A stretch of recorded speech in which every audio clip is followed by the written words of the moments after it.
If you have ever lived like this, busy all day and still empty by the end of it, answering messages, taking meetings, solving problems, carrying people, holding roles, like a company that never closes, where everyone can come with a need and everyone assumes you will still have something left to give, then do not be too quick to call yourself weak.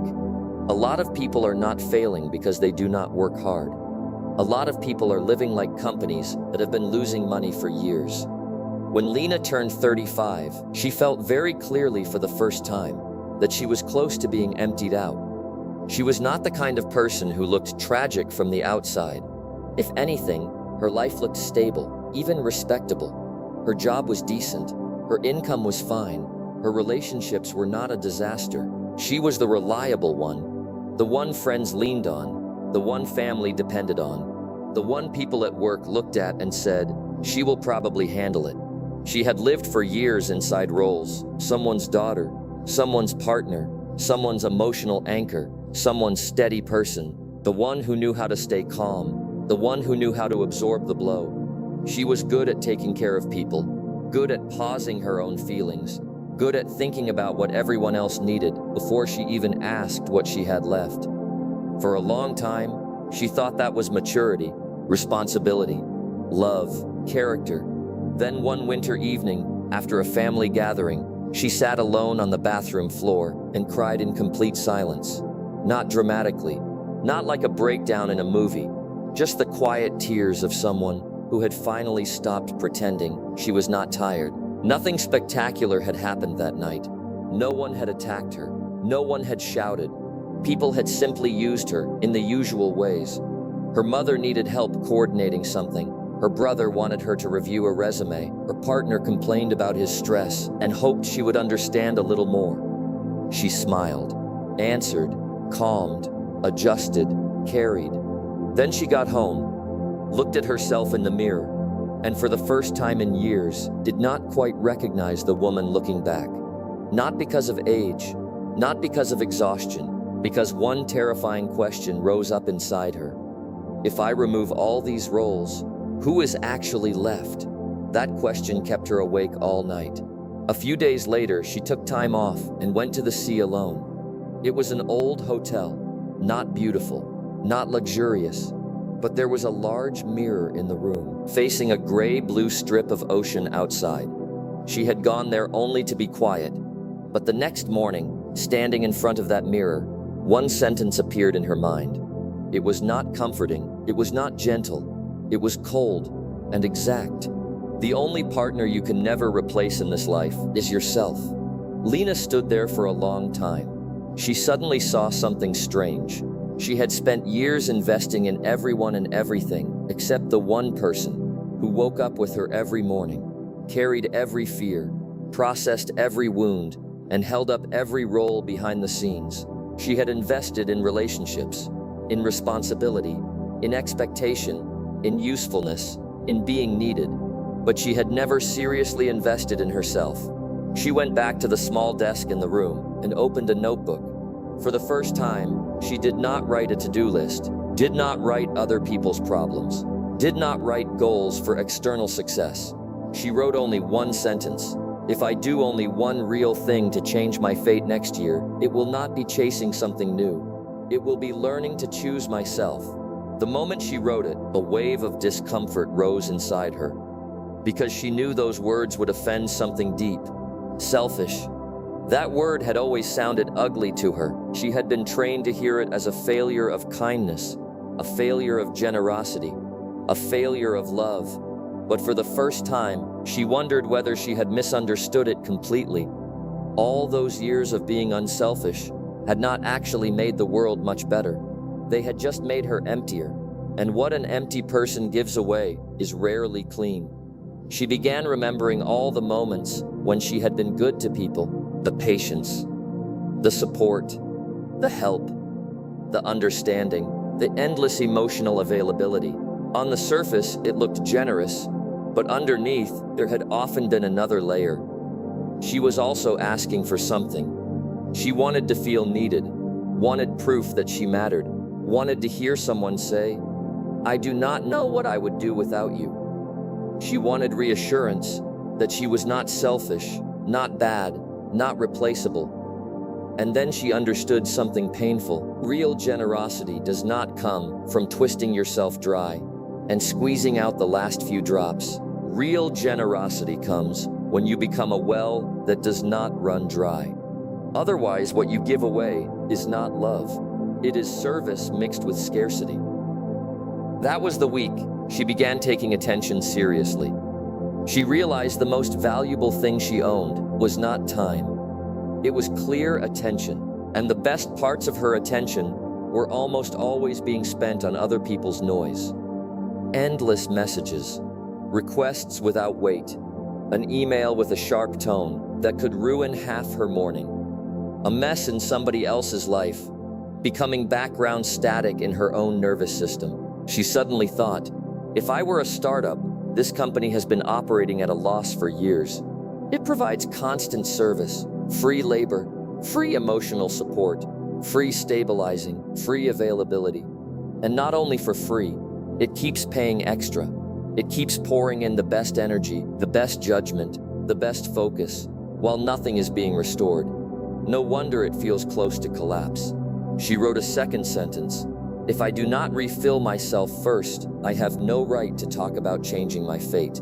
That week, Lena did something she had almost never done before. She started setting boundaries, not turning cruel, not becoming difficult, not cutting off the whole world. She just started lifting the bridge. She answered some messages later, said no to things that should never have been hers, admitted she was tired instead of automatically stepping in, kept parts of the weekend for herself, instead of donating them to everyone else's needs. The reaction came quickly. People said she had changed, said she seemed colder, said she was not like this before. Some even asked with quiet disappointment whether she had become too self-centered. At first, Lena felt awful. Every sentence made her want to retreat, to go back to being the version of herself that was easy to use. But she remembered the mirror, and she remembered the sentence. The only partner you can never replace in this life is yourself. So she stayed with it, and slowly she saw something important. When people criticize your change, it is often not because you became worse. It is because you stopped behaving in the way that was most convenient for them. The people who truly love you do not panic when you develop boundaries. The people who depended on your lack of boundaries are the ones who become uneasy. Then she reached the deeper layer, fear. She realized she had not spent years avoiding herself because she did not know better. She had been afraid that if she said no, people would leave. Afraid that if she stopped replying instantly, she would lose her place. Afraid that if she stopped being useful, she would stop being lovable. For years, she had treated those fears as truth. Now she began trying something else. She used fear as a compass. If she feared solitude, maybe solitude was exactly what she needed. If she feared speaking clearly, maybe truth was the next skill. If she feared no longer playing the familiar role that everyone recognized, maybe that role had long ago stopped being her skin and had become her cage. So she acted. She went to a movie alone. She refused an invitation without over-explaining. She said, "I cannot help with that right now." She let someone be disappointed without immediately rushing in to repair the discomfort. Every time she did it, the fear became a little smaller. She slowly discovered that many of the scenes that kept people awake at night never actually happened. And even when they did happen, they were not nearly as fatal as the mind had promised. She had been using her freedom to feed hallucinations. Then she began to see failure differently too. Before, every mistake quickly turned into a judgment. Not good enough, not mature enough, not worthy enough. Now she began treating life more like an experiment. Success was not proof of her value. Failure was not proof of her lack. This choice did not work. Note it. This boundary was too hard. Adjust it. This method failed. Collect the data. Life was not an exam. It was a laboratory. The real failure was not falling down. The real failure was refusing to begin because falling down might happen. At some point, she also stopped chasing the version of success that everyone else seemed to worship. Higher title, larger house, more enviable life. She could see now how much of it was status theater, a zero-sum game about who looked like they were winning. She no longer wanted to play. The definition of success became quieter and more exact.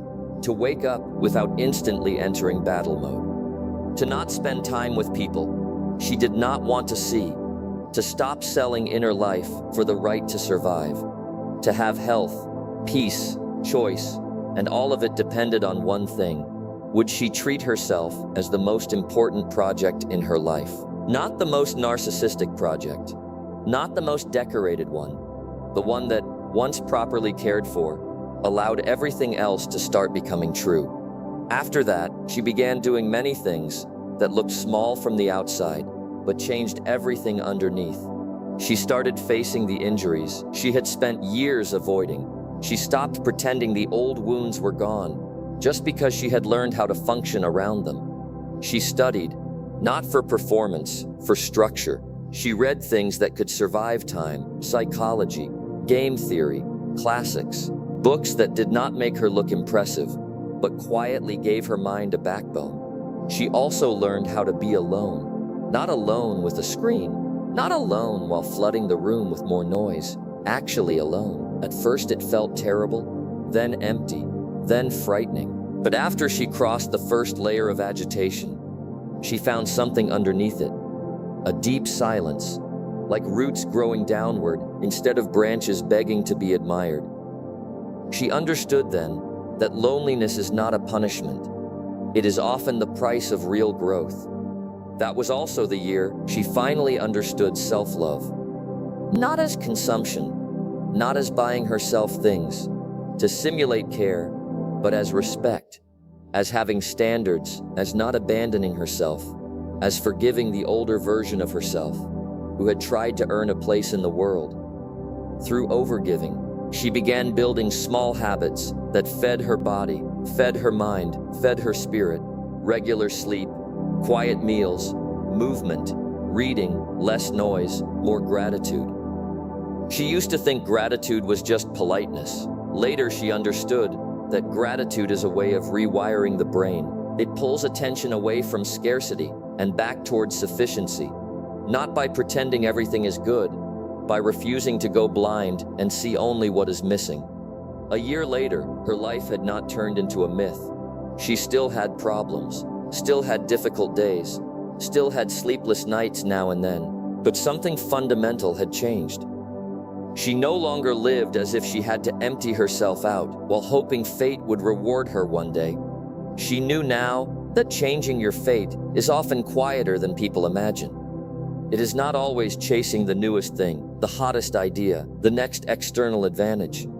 Sometimes it is this: stopping in front of the mirror, looking at the person who has been with you the whole time, and saying, "From now on, I will not keep putting you last." Years later, someone asked her what the real turning point in her life had been. She thought for a long time. Then she said, "It was the year I finally started choosing myself. Not because I wanted to become selfish, but because I finally understood that only someone who is standing can help carry others." This is Otherworld Radio. Real self-love is not escape from the world. It is the decision to finally care for the only partner you can never replace. When you stop emptying yourself out to keep everyone else fed, your light stops flickering. And that is when your life finally begins to rise.